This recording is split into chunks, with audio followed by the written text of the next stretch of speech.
जय श्री कृष्णा। राधे राधे दोस्तों आज मैं आप लोगों को लड्डू गोपाल की दिल दहला देने वाली सत्य लीला कथा सुनाऊंगी, जिसे सुनकर आपकी रूह कांप जाएगी। बाल गोपाल पर हुए इस अत्यंत घिनौने अत्याचार को सुनकर आपको बड़ा ही गुस्सा आएगा। आज भारत में ही नहीं, पूरे विश्व में भगवान श्री कृष्ण के चाहने वालों की संख्या बढ़ती जा रही है। लोग लड्डू गोपाल को भगवान श्री कृष्ण के बाल स्वरूप के रूप में अपने घर पर विराजित कर उनकी नित्य सेवा कर रहे हैं, उनसे प्रेम कर रहे हैं। लड्डू गोपाल से इतना प्रेम करते हैं मानो वो उनके खुद के कोख से जन्मे हुए संतान हो। वहीं दूसरी ओर लोगों को होता क्या जा रहा है, अपनी जलन और मन के द्वेष को पूरा करने के लिए इतना बड़ा कुकर्म करने से भी नहीं डरते हैं। क्या ऐसे लोगों को पता नहीं होता कि भगवान श्री कृष्ण कौन है, हमारे लड्डू गोपाल कौन है? क्या उन्हें पाप पुण्य का भी ज्ञान नहीं है? लड्डू गोपाल को दर्द देते हुए क्या उनके हाथ नहीं कांपते? और क्या ऐसे लोगों को हमारे ठाकुर जी, हमारे लड्डू गोपाल उनके किए की सजा नहीं देते? क्या हमारे बाल गोपाल ऐसे लोगों को उनके किए का परिणाम नहीं देते? सच कहूँ तो आज की यह लीला कथा जब मुझे पता चली तो मेरी रूह कांप गई, मुझे बहुत दुख हुआ। भक्त की व्यथा को सुनकर, लड्डू गोपाल के दर्द को जानकर मेरी आंखों में भी आंसू आ गए। दोस्तों, आज की यह लीला कथा हमारे साथ शेयर की है भुवनेश्वर में रहने वाली राधिका जी ने। राधिका जी हमसे कहती हैं कि मैं एक गरीब परिवार की लड़की हूँ। मेरे मायके में मेरे मम्मी पापा और मेरा एक छोटा भाई है। गरीब होने की वजह से मेरे मम्मी पापा ने मुझे ज्यादा पढ़ाया लिखाया भी नहीं। मेरी शादी को 15 साल हो गए हैं और मेरी उम्र मात्र 16 साल थी। तभी मेरे लिए मेरे हस्बैंड का रिश्ता आया। मेरे ससुराल में मेरी सासू माँ, मेरे हस्बैंड और मेरी एक ननद है जिनकी शादी हो चुकी है। मेरे ससुराल वाले भी बहुत गरीब थे। मेरे हस्बैंड एक दुकान में काम करते हैं, ऐसा हमें बताया गया था। मेरे पापा बहुत ज्यादा दहेज देकर मेरी शादी अच्छे परिवार में कर सके, इतनी सामर्थ्यता उनमें नहीं थी, इसीलिए मेरी शादी करवा दी गई। यथासंभव अपने सामर्थ्य के अनुसार मेरे पापा ने धूमधाम से मेरी शादी की थी। पर अभी मेरी शादी को मात्र कुछ ही दिन बीते थे, तभी मुझे पता चला कि मेरे हस्बैंड शराब पीते हैं, नशा करते हैं।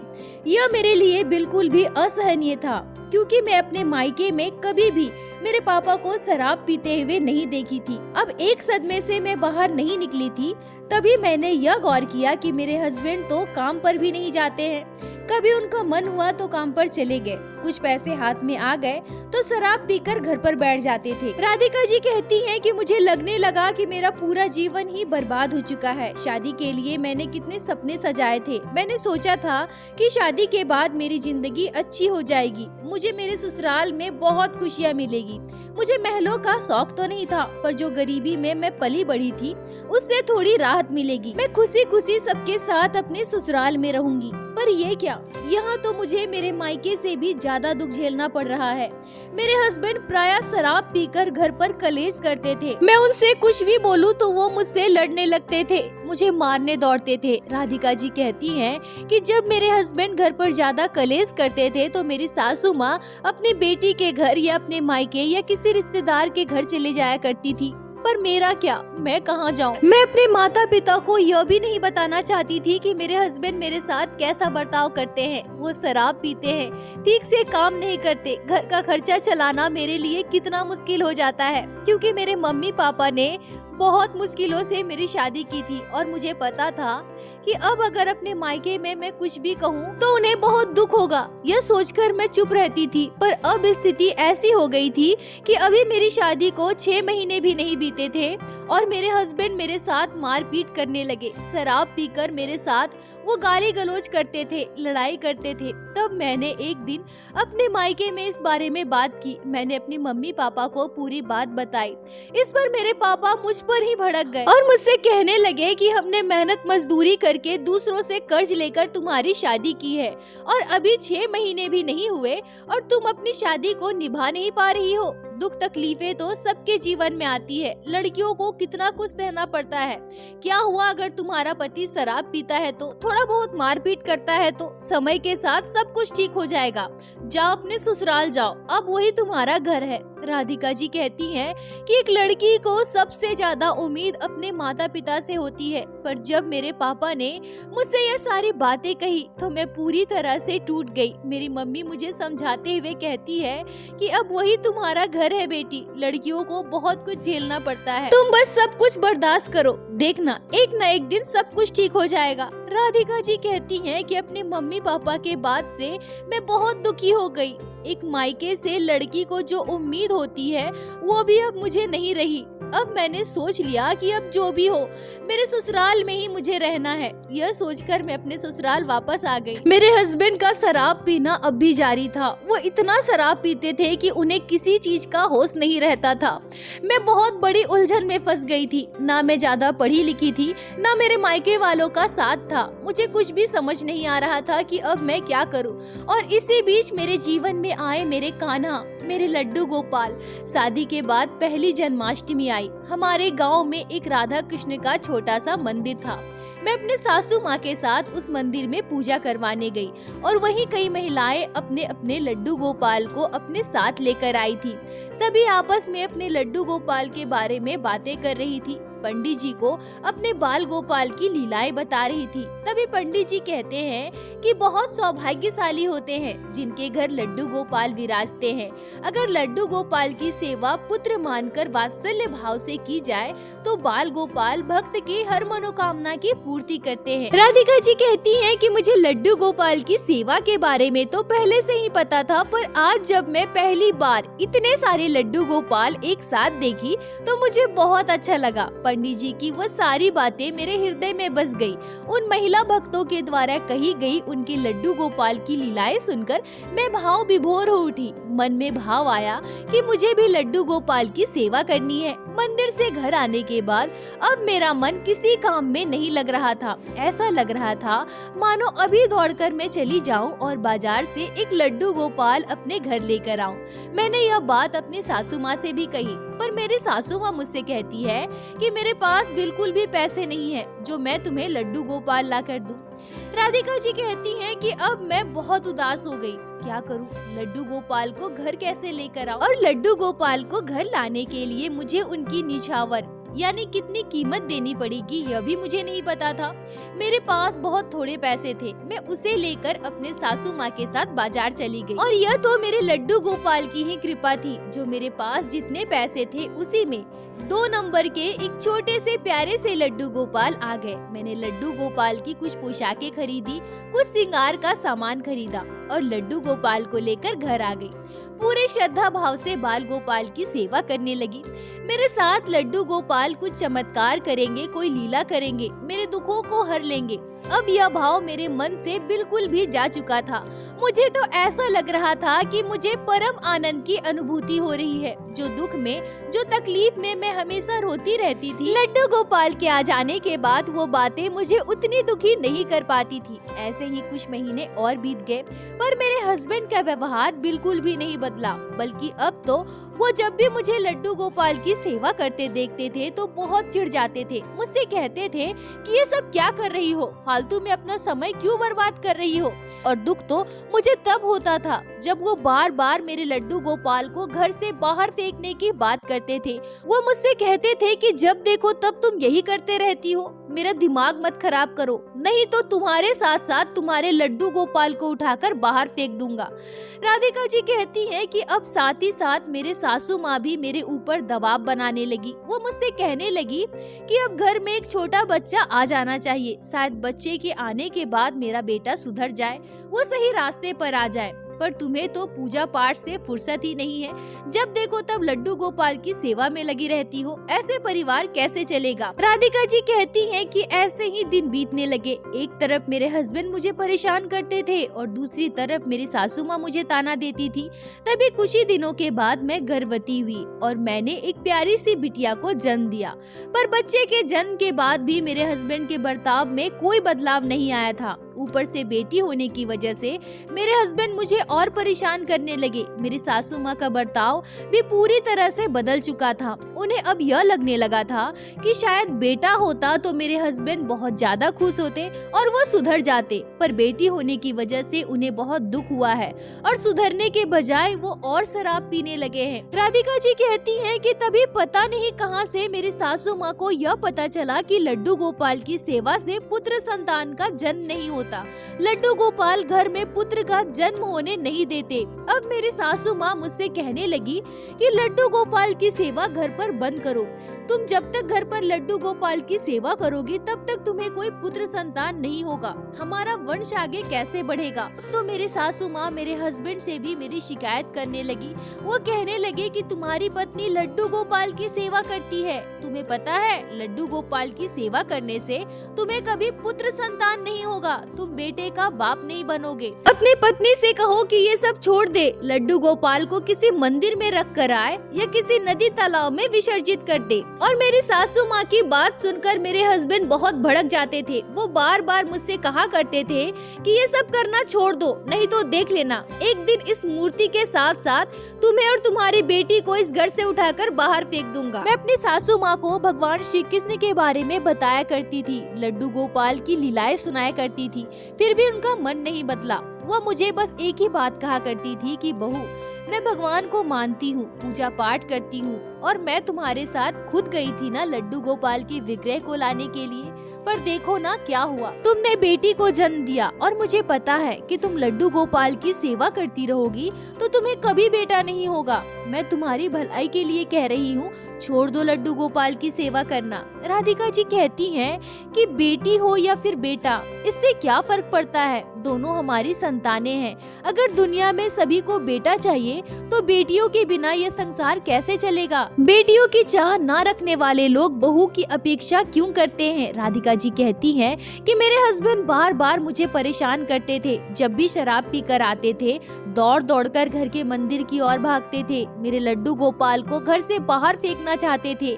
मैं उनसे बहुत डरती थी। अब तो ऐसा हो गया था कि मैं अपने लड्डू गोपाल को उनसे छुपा कर रखने लगी थी। मैं बहुत डरने लगी थी कि कहीं वो सच में मेरे लड्डू गोपाल को घर से बाहर ना फेंक दे। यह घटना उस समय की है जब मेरी बेटी मात्र 3 साल की थी। अपने पिता के व्यवहार से मेरी बेटी भी उनसे बहुत डरती थी। मेरे हस्बैंड शराब के नशे में धुत रहते थे, न कोई काम करते थे, न ही मुझे घर का खर्चा देते थे। स्थिति ऐसी हो गई थी कि लड्डू गोपाल को मैं क्या भोग लगाऊं, यह भी मैं समझ नहीं पाती थी। घर में जो थोड़े मिश्री बतासे होते थे मैं उसी से लड्डू गोपाल को भोग लगा दिया करती थी। अगर मैं कुछ फल मिठाई बाजार से लेकर आऊं तो मेरी सासू माँ तुरंत मेरे हस्बैंड को बता देती थी। मेरे हस्बैंड फिर से शराब पीकर मेरे साथ मारपीट करते थे। राधिका जी कहती हैं कि लड्डू गोपाल की सेवा के कारण मैंने बहुत दुख झेले हैं, बहुत तकलीफें झेली हैं, पर मैंने लड्डू गोपाल की सेवा कभी नहीं छोड़ी। पहले जब मैं लड्डू गोपाल को अपने घर लेकर आई थी तो मैंने सोचा था कि बाल गोपाल मेरे जीवन से सारे दुख दूर कर देंगे, मेरे जीवन में खुशियाँ आ जाएंगी। पर सच कहूँ तो लड्डू गोपाल की सेवा के बाद कभी भी मेरे मन में यह ख्याल ही नहीं आया कि मैं लड्डू गोपाल से कुछ भी मांगू। यह भाव मेरे मन में आता ही नहीं था। मुझे ऐसा लगता था कि लड्डू गोपाल छोटे से शिशु हैं, मेरे पुत्र हैं और एक पुत्र से भला उसकी माँ क्या मांग सकती है। कन्हैया तो खुद छोटा सा है, मेरा लल्ला है, मैं इसे दुलार करूंगी, इससे प्यार करूंगी। मैं अपने कान्हा से कभी कुछ नहीं मांगूंगी और इसी भाव से चाहे मेरे जीवन में कितनी भी मुसीबतें आई, कैसा भी समय आया, मैं लड्डू गोपाल की सेवा करती रही। भले ही मैं कन्हैया को 56 भोग नहीं लगा पाती थी, लड्डू गोपाल के लिए तरह तरह की मिठाइयाँ नहीं ला पाती थी, पर मैं जो भी खाती थी उसी का भोग अपने लड्डू गोपाल को भी लगाती थी। मिश्री बतासे का भोग लगाती थी और मुझे यह भी पता है कि मेरे लाला मेरे द्वारा लगाए गए मिश्री बतासे के भोग से ही संतुष्ट है। मेरे लाला को 56 भोग नहीं चाहिए। दोस्तों, राधिका जी रोते हुए कहती हैं कि मेरी सासू माँ ने, मेरे हस्बैंड ने मुझे बेटे के लिए बहुत तंग किया, मुझे बहुत परेशान किया, पर कभी मैंने दूसरे संतान का सोचा भी नहीं, क्योंकि मैंने लड्डू गोपाल को अपना पुत्र मान लिया था, कन्हैया को अपना संतान मान लिया था और जिसके पास संसार का सबसे श्रेष्ठ पुत्र हो, उस माँ को भला दूसरे संतान की क्या आवश्यकता। और दूसरा कारण यह भी था कि जब मैं अपनी एक बेटी का पेट नहीं पाल सकती, उसे अच्छा खिला नहीं सकती, उसे अच्छा पहना नहीं सकती, अच्छे स्कूल में नहीं पढ़ा सकती, फिर मैं दूसरे बच्चे को इस दुनिया में क्यों लेकर आऊं। इसलिए मैंने कभी भी दूसरे संतान का सोचा ही नहीं। मेरी सासू माँ मेरे हस्बैंड के सारे अत्याचार को मैं सह लेती थी और अपने लड्डू गोपाल के पास रोया करती थी, क्योंकि मेरी बात सुनने वाला, मेरे दुख को समझने वाला कोई नहीं था। माँ बाप ने तो जैसे तैसे मुझे ब्याह कर अपनी जिम्मेदारियों से मुक्ति पा ली थी। अब मुझे इस संसार में किसी से कोई उम्मीद नहीं थी। मैंने अपने जीवन को अपना लिया था और लड्डू गोपाल की सेवा को अपना सब कुछ मान लिया था। सबसे खुशी की बात तो यह है कि मेरे 3 साल की बेटी भी बाल गोपाल से बहुत प्रेम करती थी, मेरे साथ साथ लड्डू गोपाल की सेवा करती थी। ऐसे ही समय बीत रहे थे, तभी एक दिन मेरे जीवन में एक ऐसी घटना घटी जिसने मेरे जीवन को पूरी तरह से बदल दिया। पर साथ ही साथ मेरे कन्हैया के साथ जो बर्बरता हुई, मेरे लल्ला को जो दुख हुआ, वो मैं अपने पूरे जीवन काल में कभी नहीं भूल सकती। आज भी जब मैं इस घटना को याद करती हूँ तो मेरा शरीर सिहर उठता है, आंखों से अपने आप आंसू आ जाते हैं। दोस्तों, राधिका जी कहती हैं कि शाम का समय था, बहुत तेज बारिश हो रही थी। मैं अपने लड्डू गोपाल को भोग लगाकर दिया बाती कर रही थी। तभी मेरे हस्बैंड बाहर से भीगते हुए घर आए और मुझे आवाज देने लगे। मेरी सासू माँ भी वहीं बैठी थी। तभी अचानक मेरी सासू माँ फिर से वही बातें कहती है, लड्डू गोपाल की सेवा से पुत्र संतान नहीं होता है, और देखो तुम्हारी पत्नी क्या कर रही है। मेरी बात तो मानती नहीं है। मैं समझा समझा कर थक गई हूँ। मेरे हस्बैंड चुपचाप उनकी बातें सुन रहे थे। वो उठकर अपने कमरे में चले गए और शराब की बोतल लेकर आए। कुर्सी में बैठकर शराब पीने लगे। मेरे हस्बैंड को अपनी माँ का भी लिहाज नहीं था कि माँ के पास बैठकर मुझे शराब नहीं पीना चाहिए। वो अक्सर अपनी माँ के सामने बैठकर शराब पिया करते थे। मेरी सासू माँ बैठे बैठे मुझे ताना दे रही थी, मुझसे कह रही थी कि तुम किसी की नहीं सुनोगी ना, और मुझे पता है हमारे घर में कभी कोई पुत्र संतान का जन्म नहीं होगा। सब तुम्हारी जिद की वजह से हो रहा है बहू, सब कुछ खत्म हो रहा है। मेरे बेटे का वंश आगे कैसे बढ़ेगा। मेरे हस्बैंड बैठे बैठे सब कुछ सुन रहे थे। तभी अचानक से मेरे हस्बैंड उठते हैं और गुस्से में कहते हैं कि इसे समझा समझा कर मैं थक गया हूँ, ये सुनती ही नहीं है।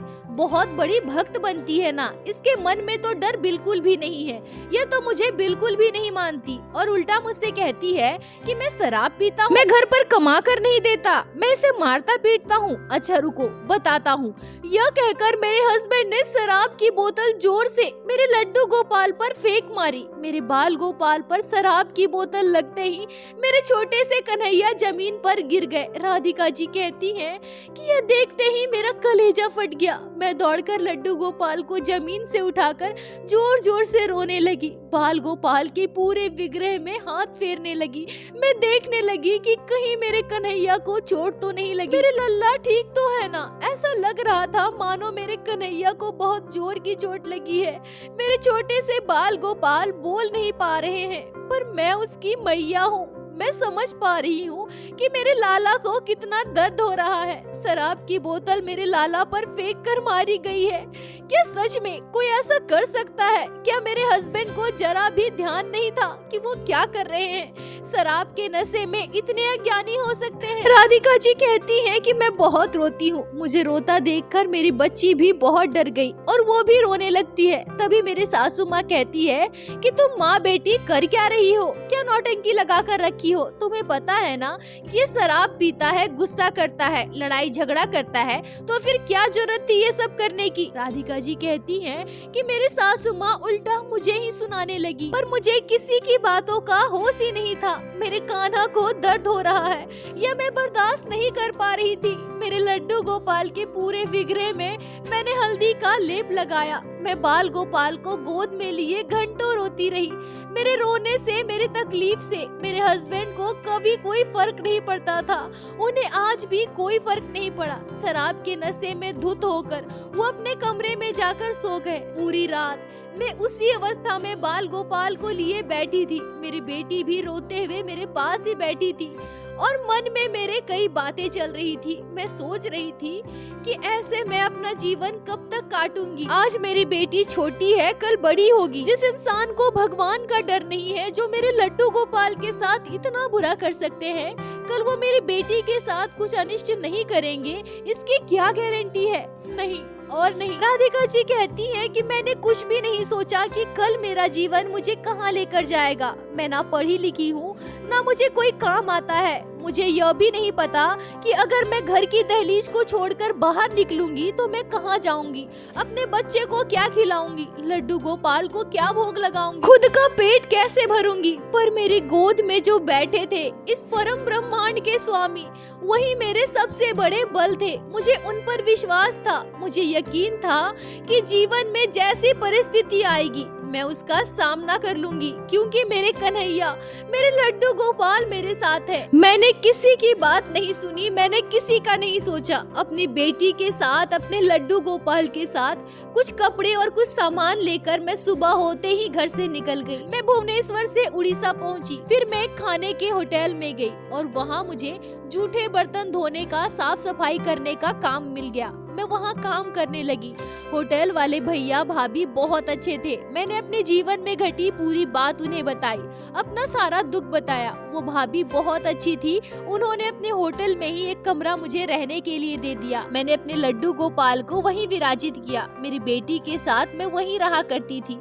मेरी बेटी मात्र 3.5 साल की थी, पर वो बहुत समझदार थी।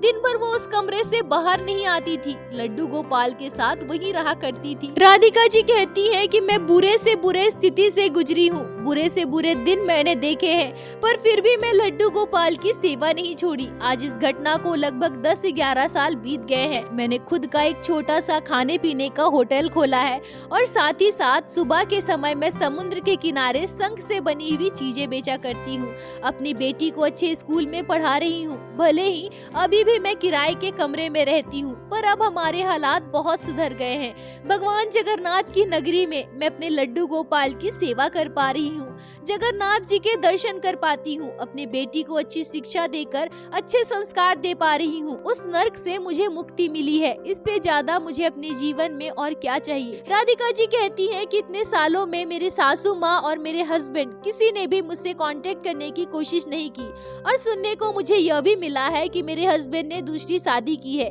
पर मुझे इन सब चीजों से कोई फर्क नहीं पड़ता। मैं अपने जीवन में अपने बच्ची और अपने लड्डू गोपाल के साथ खुश हूँ। राधिका जी, आपका बहुत बहुत धन्यवाद जो आपने लड्डू गोपाल की इस अद्भुत लीला को हमारे साथ शेयर की, जिसे मैं हमारे चैनल के माध्यम से बाकी सारे भक्तों तक पहुंचा सकी। अपना साथ और प्यार ऐसे ही बनाए रखें। दोस्तों, यह घटना बहुत ही दुखद है, पर साथ ही साथ हमें यह सीख मिलती है कि स्थिति चाहे कैसे भी हो, हमें डटकर उसका सामना करना चाहिए और अपने ईश्वर पर हमेशा विश्वास रखना चाहिए। अगर ईश्वर पर विश्वास है तो कठिन से कठिन परिस्थिति से भी हम बाहर निकल जाएंगे। जैसा कि राधिका जी का विश्वास अपने कान्हा पर कभी भी कम नहीं हुआ और आज वो अपनी बेटी के साथ खुशहाल जीवन व्यतीत कर रही है।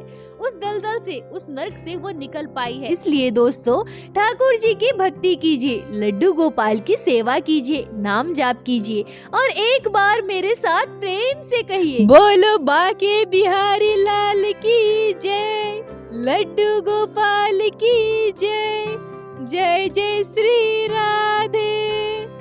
दोस्तों, यदि आप लोगों को आज की यह लीला कथा अच्छी लगी हो, आपके हृदय को स्पर्श की हो, तो कृपया वीडियो को लाइक करके अपने दोस्तों के साथ शेयर अवश्य करें, जिससे बाकी भक्त भी लड्डू गोपाल के इस अद्भुत लीला कथा को श्रवण कर सके। और हमारे चैनल को सब्सक्राइब करें, जिससे प्रतिदिन आप लोग हमारे चैनल पे श्री बाके बिहारी श्री लड्डू गोपाल की लीला कथा सुन सके। दोस्तों, यदि आपके जीवन में घटी हो कोई भी चमत्कारी घटना या लड्डू गोपाल ने कभी भी की हो कोई भी लीला जिसे आप हम सभी के साथ शेयर करना चाहते हैं, तो कृपया हमें इंस्टाग्राम पे मैसेज करें। हम आपसे कांटेक्ट करेंगे और आपकी उस लीला कथा को हमारे चैनल पे बाकी सारे भक्तों के साथ शेयर अवश्य करेंगे। लड्डू गोपाल की कृपा आप पर और आपके पूरे परिवार पर बनी रहे। राधे राधे दोस्तों।